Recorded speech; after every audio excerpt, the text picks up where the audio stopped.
Hola a todos nuevamente, gracias por continuar con nosotros. Vamos a dar paso a la última presentación del día sobre Conociendo Mercados, donde nos acompañará Armin Choksi.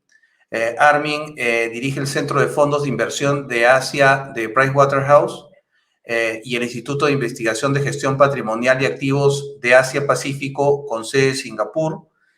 Tiene una amplia experiencia en mercados de la India, Estados Unidos, Luxemburgo, ahora Singapur, 21 años de experiencia en todos los estándares occidentales, podríamos decir, y orientales.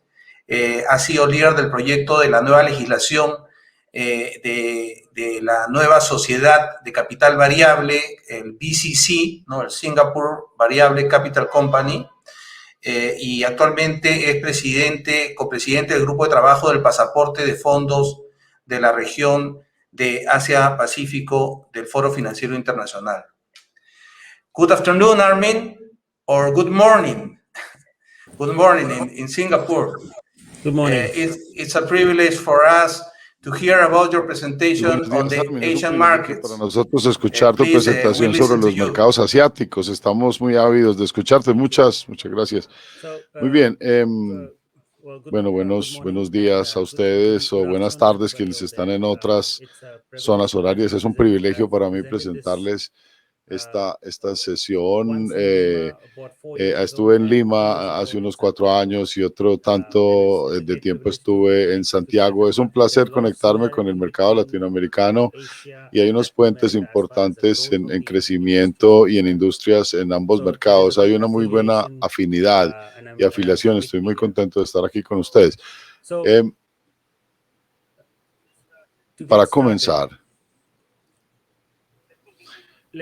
déjenme darles un poco qué está pasando en el mundo de gestión de activos en Asia-Pacífico.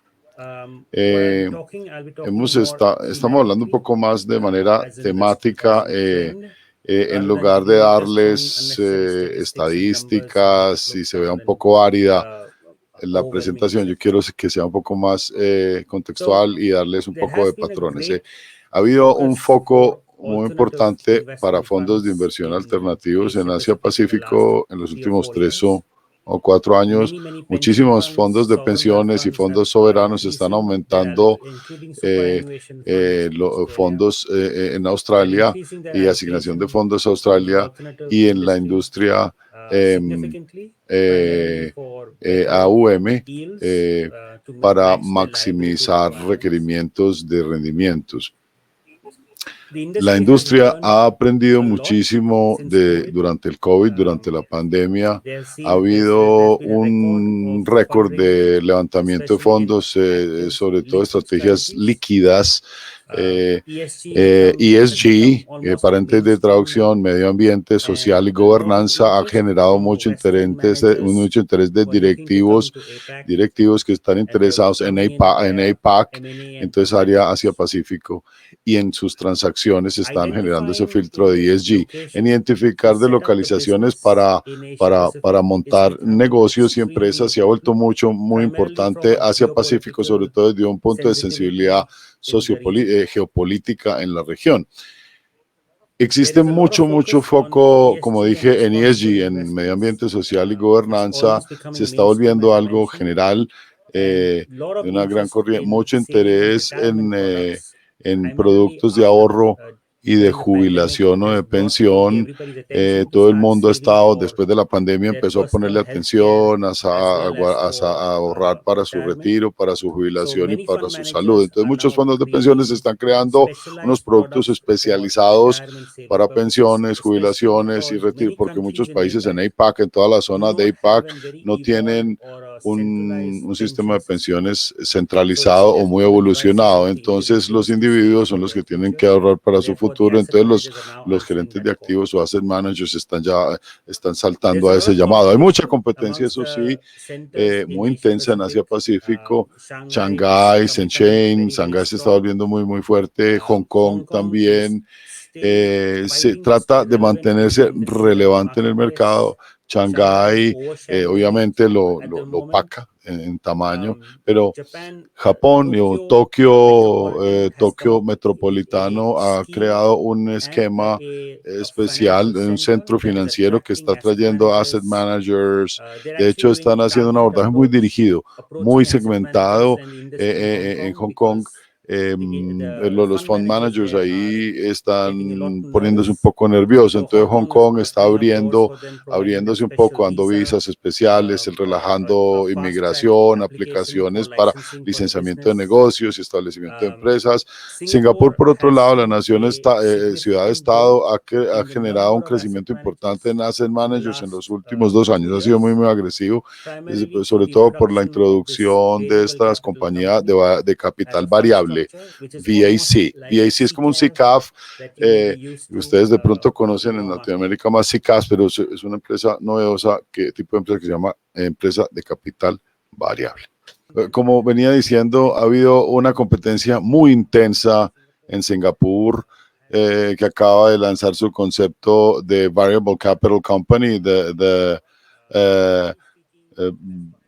BCC, y hay unas áreas de foco en el mercado, que era lo que estábamos recorriendo antes de que nos desconectáramos. ¿Qué estamos viendo entonces que está generando mucha interés en el mercado? Ha habido un récord en la China de lanzamientos de fondos. Durante COVID estaban esperando, tienen unas distribuciones y seminarios en línea, han estado muy activos durante la pandemia, los activos de asset managers,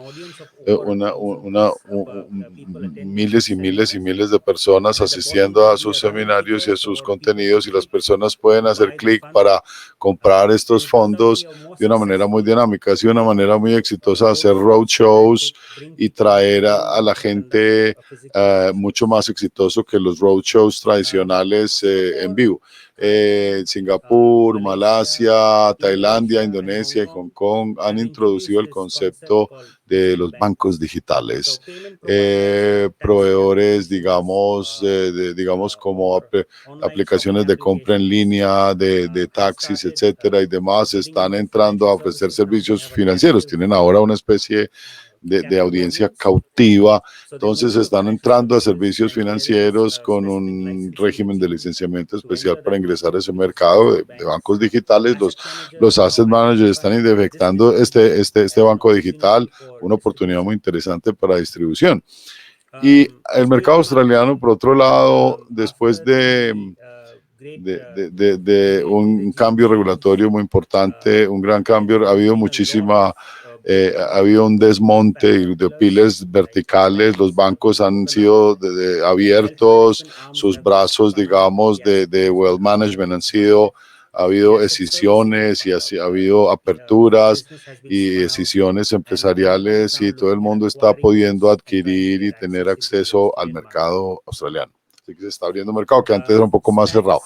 Ahora, SPACs, que es un vehículo especial, y las criptodivisas se están volviendo un tema más sexy, un poco más atractivo en el mercado, que está cogiendo mucha fuerza. Es un tema más de conversación, pero todavía no ha ganado tracción suficiente, donde los assets managers no están yendo en estampida hacia allá. Todavía es una conversación más que una corriente, digamos, que haya cogido fuerza todavía, porque los regímenes, por ejemplo, de Hong Kong y Singapur no tienen todavía mecanismos para criptodivisas. Muy bien. Entrando un poco en el detalle, haciendo negocios entre un país y otro, que es lo que espero,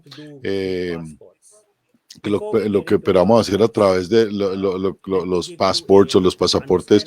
Quiero que primero entendamos el mercado un poquito.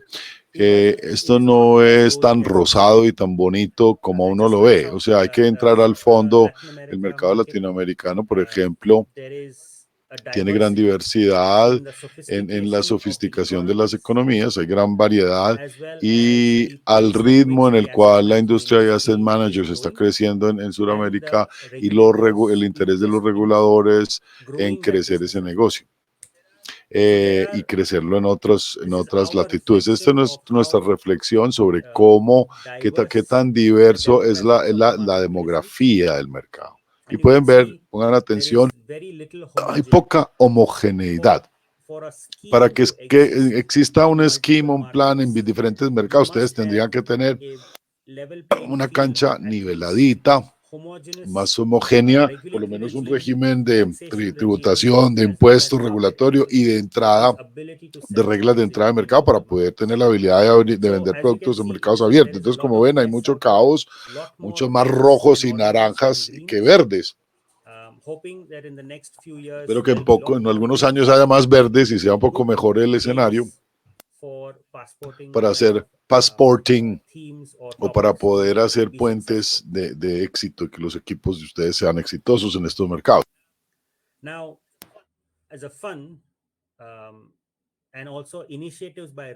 Por los reguladores, quisiera resaltar algunos centros clave que sí lo han hecho bien en pensar al menos en qué falta en la industria, en el sector y cómo podemos cerrar esas brechas. Un regulador que sale a la vista, sin duda, es Singapur, no porque yo sea de Singapur, conciencialmente, pero han hecho muy, muy buen trabajo en crecer la industria, el sector, mirando y escuchando el mercado. De hecho, tienen un equipo de desarrollo dedicado que va y habla con el mercado, entrevistas, hace encuestas, atrae fondos de pensiones, los invita a los fondos soberanos para que vengan y monten oficinas en Singapur, etcétera. Entonces hay mucha actividad y hay un propósito y un foco de desarrollo. Entonces, un Singapur, entonces tiene muchos fund managers hoy.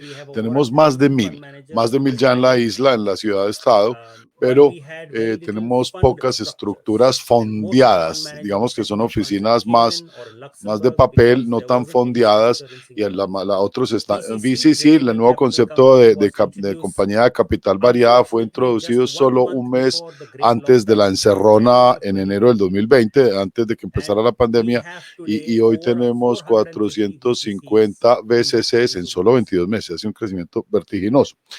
Igualmente, Hong Kong introdujo el mismo tipo de estructura con otro nombre, pero con otro similar en el 2019. Antes es una compañía abierta, de fondos abiertos, es un concepto parecido, sobre todo para fondos abiertos como fondos mutuos y títulos valores para mercados, para mercados de títulos, para mercados públicos.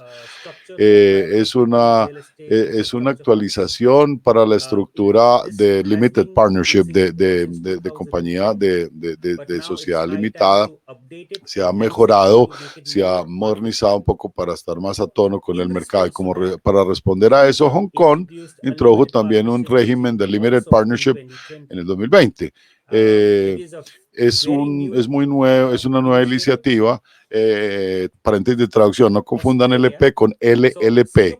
Aquí sí tienen responsabilidad los socios de la empresa, paréntesis de traducción. Y luego tenemos en Australia, también montó un corporate core fund que lo lanzaron hace un mes apenas, el CC. Quinto, estas son estructuras de fondos en todos estos mercados. Esos los tipos de estructuras, ustedes pueden profundizar más adelante. Es una gestación de estructuras de fondos, como vehículos corporativos, estructuras de trust o fiduciarias. Pero lo que es interesante es lo que acaba de lanzar India. Muy interesante, una cosa que se llama International Financial Centers, centros financieros internacionales. Hay una ciudad que se llama Gift City. Gift City es el acrónimo, es crear como una especie de una zona de procesamiento de exportaciones para servicios de inversión y financieros.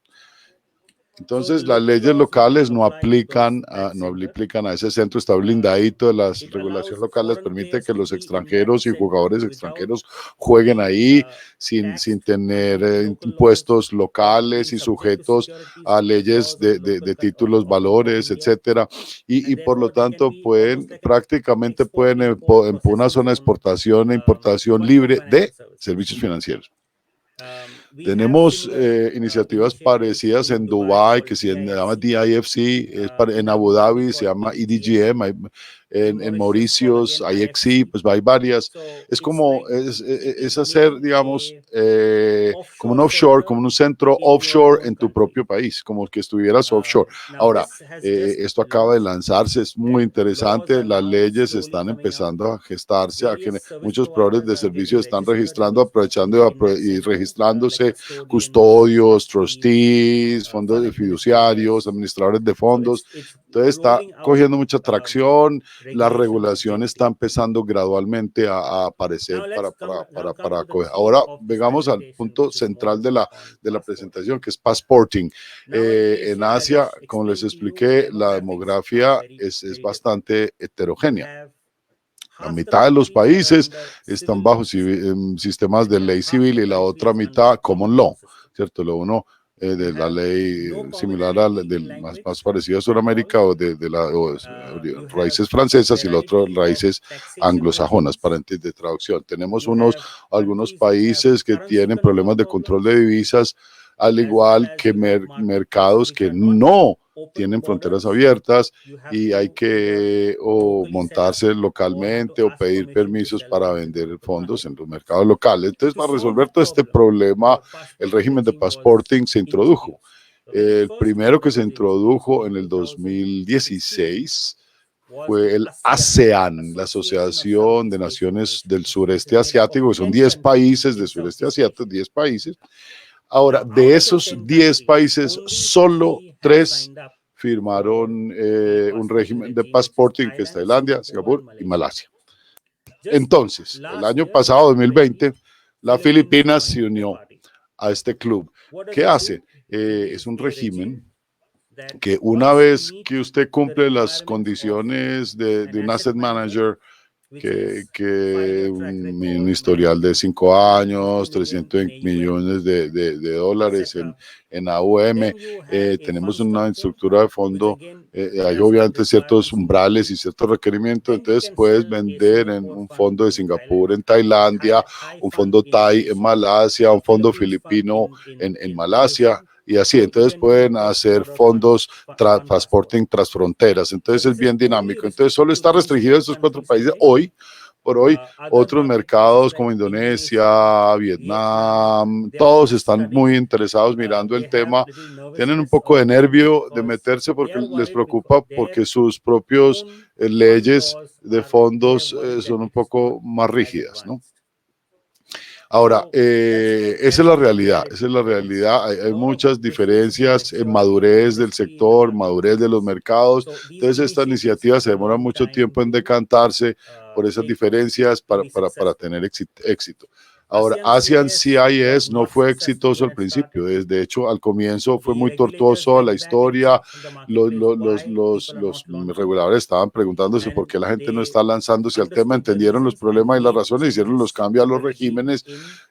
Al final de 2019, desafortunadamente la pandemia no permitió que hubiera una cancha plana para todos y pareja, la gente no viajaba, etcétera, entonces hubo mucha limitación. Entonces ahora está empezando a tener más y más aceptación porque están empezando a abrir un poco más, no del todo, pero un poco más los mercados. Entonces fue, digamos, una muy buena iniciativa y yo ya le presenté esto a algunos años, a algunos de ustedes que están en la audiencia. Este es un buen esquema para que ustedes lo estudien, sobre todo qué no hacer en Passport, para que no cometan los mismos errores de passporting que cometieron estos países. Y hay muchos aprendizajes que les voy a explicar en unos instantes.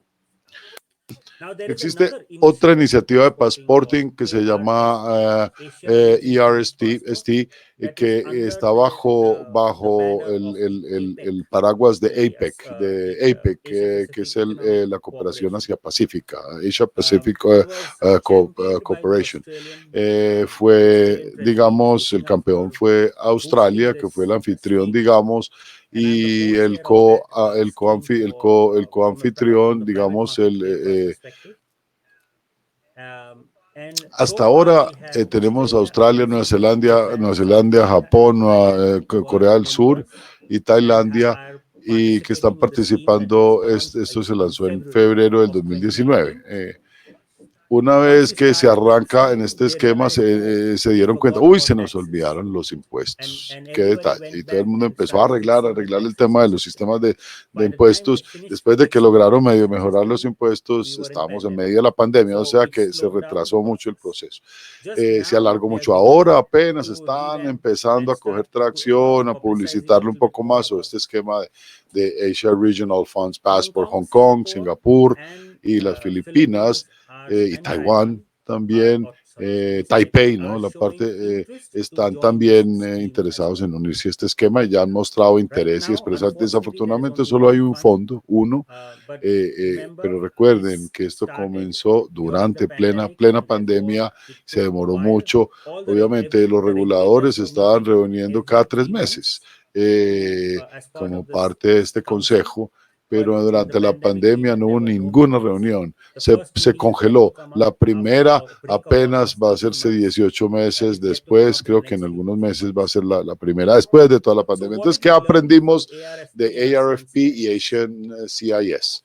Es que es muy importante armonizar no solamente los asset managers, las reglas y las reglas de los fondos, sino también muy importante mirar la distribución y reglas de mercadeo, porque si se tiene una gran variedad de reglas de mercadeo, se hace muy difícil para un asset manager pequeño o especializado o boutique que empiece a estudiar el mercado en muchos países. No tienen capacidad, no es muy costoso y van a decir, no quiero hacer passporting. Es muy importante también tener un esquema de piloteo o de pilotos de prueba, que tenemos uno que terminó en el 19, digamos cuando todo el régimen empezó, las famosas sandboxes o las areneras, paréntesis de traducción.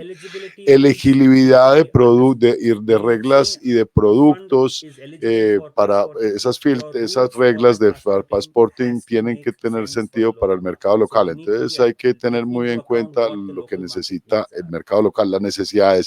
No se nos olvide los impuestos. Por eso IRFP se demoró tanto 6 años, fue porque se les olvidó el detalle de los impuestos. Los impuestos son claves, se les olvidó tener en cuenta el tema tributario. Existen también problemas de mercados que son mercados cerrados, por controles de divisas. Eso no lo tenemos control. Entonces hay que vivir con esa realidad. Hay diferentes maneras de trabajar con esa realidad y hay diferentes esquemas para manejar este tema de volatilidad de las divisas, y hasta que tengamos una masa crítica no empiecen passporting, no empiecen Asian CIS con 3 países, no, hay que tener mínimo 6 o 7 o más países para que sea más atractivo, más digerible y que tenga más garantía de éxito. Ahora bien, como presidente del comité de passporting, hemos lanzado una discusión con la Alianza Pacífico, con el mercado latinoamericano, la Alianza Pacífica. Por ejemplo, si la Alianza Pacífica genera un esquema de passporting y Asia tiene un esquema de passporting, ¿por qué los dos que no pueden converger y conversar entre sí para tener un espejo y que un esquema latinoamericano de fondos se venda en Asia y viceversa? Entonces, y esto aumentaría mucho la atractividad, el atractivo de los regiones. Hay 3 modelos diferentes que podemos, y ya le presentamos a los reguladores, por ejemplo, justo antes de la pandemia, presentamos estas opciones y la vamos a presentar en la próxima reunión también para que tengan atención. Es una conversación abierta. Quiero darles esta idea, sembrarles esta idea a todos ustedes. En Latinoamérica hay una gran oportunidad porque hay más apertura e interés de los reguladores de tener una discusión abierta para que ambos esquemas sean recíprocos y hablen entre sí. Imagínense un fondo de Singapur que se pueda vender en Chile o en Perú, y viceversa, y un fondo peruano que se pudiese vender en Asia. El atractivo del mercado sería fenomenal. El la atracción. Entonces les dejo esta idea, les dejo esta oportunidad.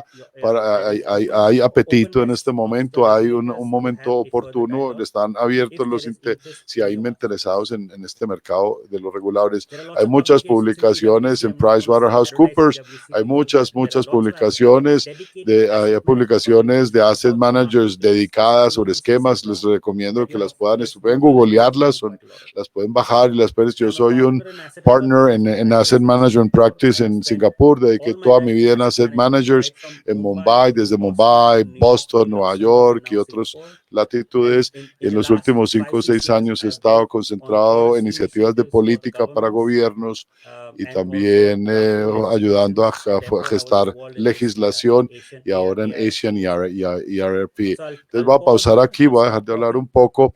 Si hay alguna pregunta de la audiencia, con mucho gusto iniciamos una breve sesión de interacción.